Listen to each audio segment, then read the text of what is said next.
네, 안녕하세요. 장정은입니다. 제가 어제 이어서 이렇게 동영상을 오늘 찍는 이유는 오늘 아침에 건강검진을 받으러 갔었는데 너무 일찍 끝났습니다. 상담도 많이 취소한 탓에 시간이 되어서 동영상을 찍고 있습니다. 또 지난번에 수업 홍보 동영상을 올렸었는데 홍보가 너무 미약하다라는 생각이 들었어요. 수업은 다음 주 화요일 저녁 7시부터 시작됩니다. 온라인 수업이라서 뭐 그 시간에 맞지 않는 분들을 위해서 녹화본이 제공이 됩니다. 온라인 플러스 녹화본 수업이다. 이렇게 기억하시면 될 것 같습니다. 오늘 대상관계에 대해서 아무래도 좀 설명을 드리면 더 좋을 것 같습니다. 대상관계가 어떻게 치유와 깊은 관련이 있는지 뭐 이 짧은 시간 안에 어떻게 다 설명드리겠어요. 수업 시간 홍보를 위해서 이야기를 드립니다. 여러분 상담실을 찾는 사람들이 뭐 저 증상이 있어요. 불안이 높아요. 잠을 못 자요. 인간관계에서 문제를 겪고 있어요. 부부 갈등이 있어요.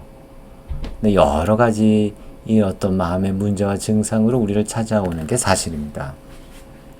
그렇다 보니까 아무래도 그 증상과 문제에 초점을 맞출 수밖에 없습니다.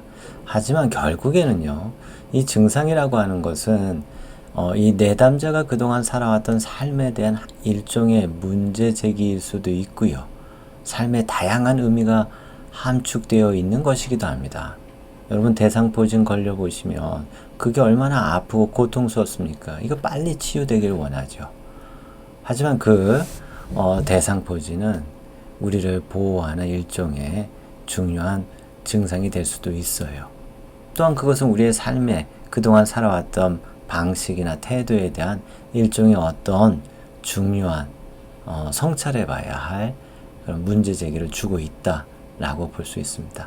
제가 드리고 싶은 말씀은 이 대화 상담은 그 의학적인 어떤 증상하고는 관련 없이 이게 한 사람의 어떤 존재에 대한 의미 그리고 그 사람의 정체성과 관련된 문제로 이렇게 결국엔 이어진다고 하는 것을 볼 수가 있습니다. 한 사람의 존재와 깊은 관련을 맺게 됩니다.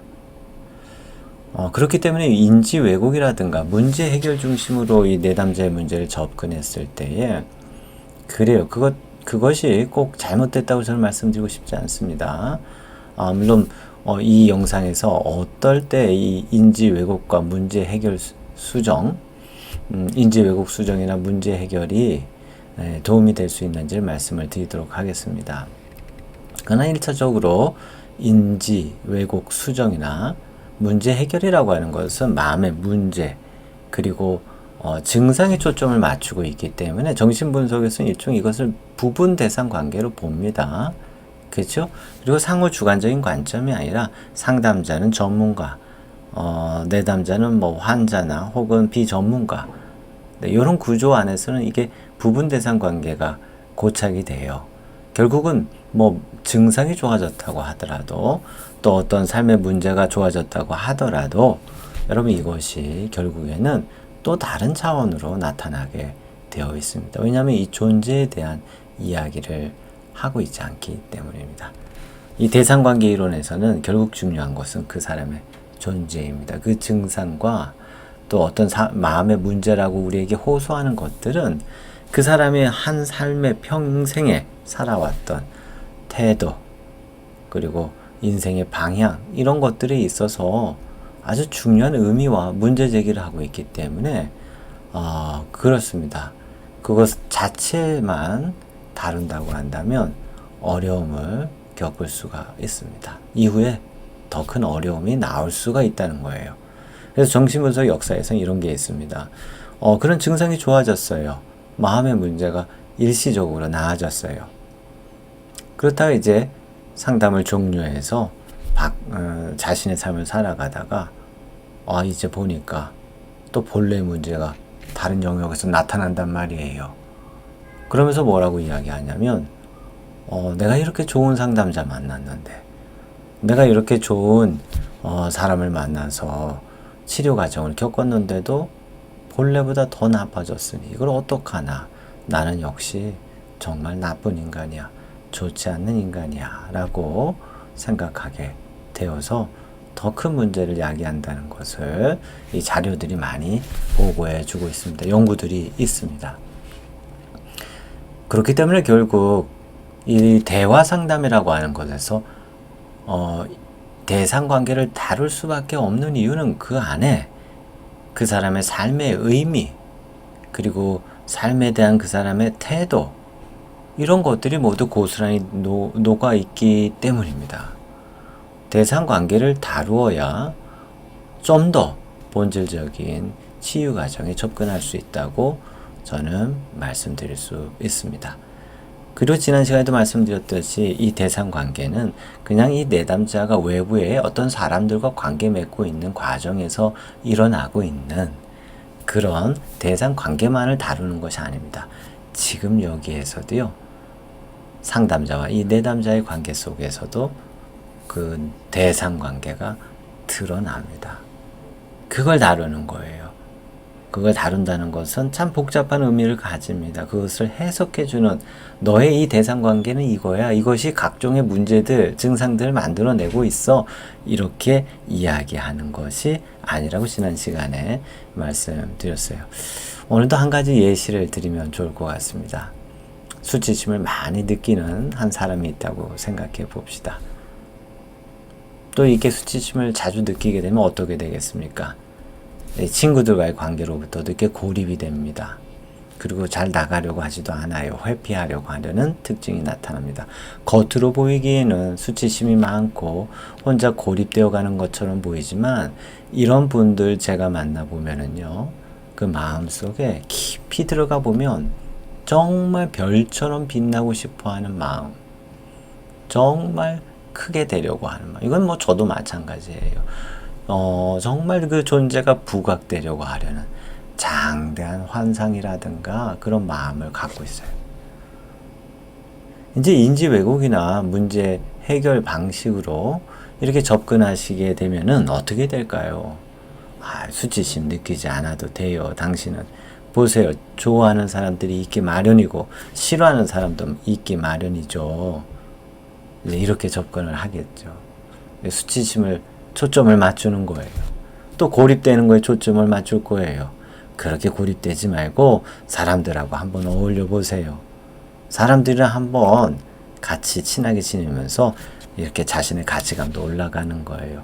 그래요. 충분히 할 수 있는 말이긴 하지만, 여러분, 이것은 전체 인간의 어떤 프로그램을 보지 못하고 그냥 단편적인 증상과 문제에 초점을 맞추는 개입이라서, 여러분, 이건 사실은 저는 때로는 위험하기까지 하다라고 말씀드릴 수 있습니다.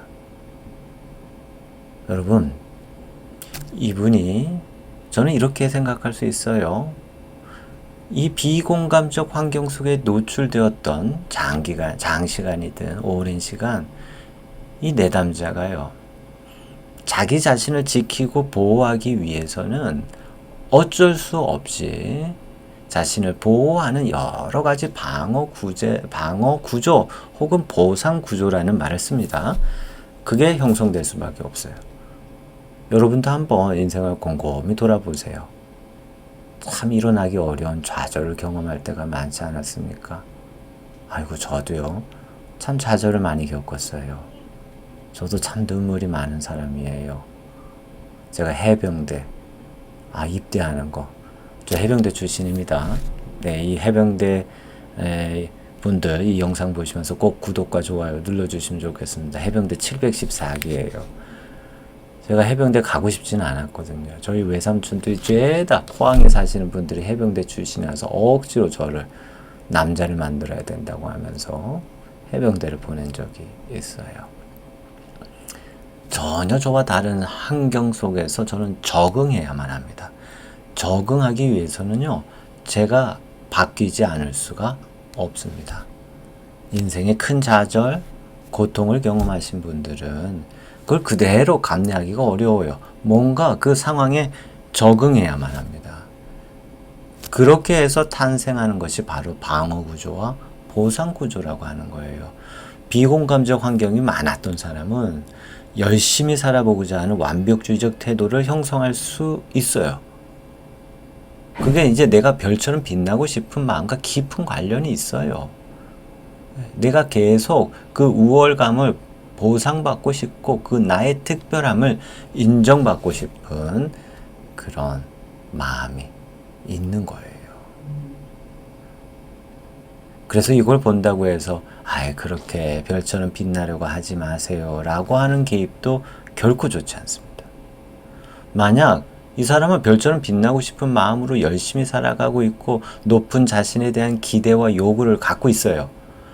이것을 건드리게 되면 여러분 내담자들의 그 해체될 것 같은 마음, 바스스 무너지고 깨어질 것 같은 그 연약한 마음에 노출되는 거 상담자가 그거를 해주시겠어요?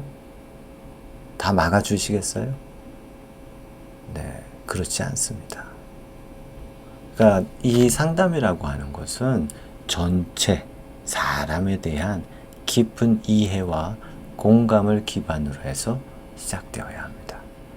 그리고 그 대상 관계 속에서는 지난 시간 말씀드렸던 것처럼 내가 사랑받을 수 있을까? 내가 인정받을 수 있을까? 내가 이래도 가치가 있는 존재인가? 라고 하는 점들을 분명히 드러내게 되어 있습니다. 상담자와의 이 관계 속에서 결국 이것들을 다뤄가고 이런 것들을 함께 바라보고 공감하고 이해하는 과정을 통해서 치유는 일어나게 됩니다. 너무 짧은 시간 안에 아주 중요한 내용을 담고 있습니다. 여기에는 제 오랜 시간의 임상과 상담의 이 청기 누설의 이 장면, 이 단어들도 너무 많이 나와서 저도 깜짝깜짝 놀래고 있습니다. 이거 다 공개해도 되나? 그래도 이 말이 갖고 있는 의미를 잘 모를 수가 있거든요. 그래서 제 수업 정신분석으로 사례 읽기 꼭 들어보시면은 제가 오늘 설명드렸던 이런 대상관계와 또 자기 심리학으로 사람을 이해하고 치유하는 방식에 대해서 아실 수 있게 될 겁니다. 오늘 조금 길어졌네요. 역시 이렇게 수면 내시경 하고 오니까 아주 그냥 말이 저절로 잘 나오는 것 같아요. 잘 나왔는지 모르겠지만 한 주 동안 잘 보내시고 또 수업에 관심 있으신 분들 제 밑에 블로그 올려드릴 테니까 거기에 포스터 보시고 참여하시면 될 것 같습니다. 오늘도 즐거운 하루 보내시기 바랍니다. 감사합니다.